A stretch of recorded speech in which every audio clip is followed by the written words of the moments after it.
Hello everyone, I'm Syiqah. Next to me is a Velfire. Let me show you how to install a car mat for MPV. Step 1. Remove all original car mats.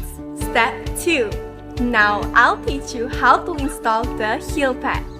First, locate the position of the heel. Put the heel pad into the position located, then put the 6 clips provided into the hole and press it to fasten.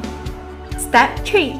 To install the mats for the driver and passenger seat, first, place the mat onto the flooring of the driver's seat and fix it in place.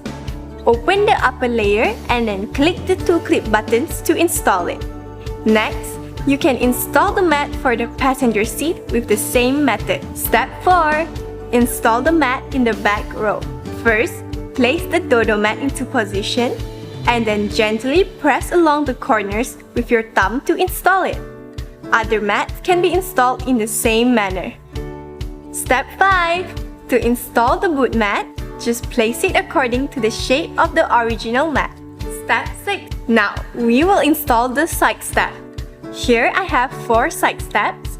Flip over the side step and you can see 3 buttons on the back. Next, align the side step with the position of the button and press it into place.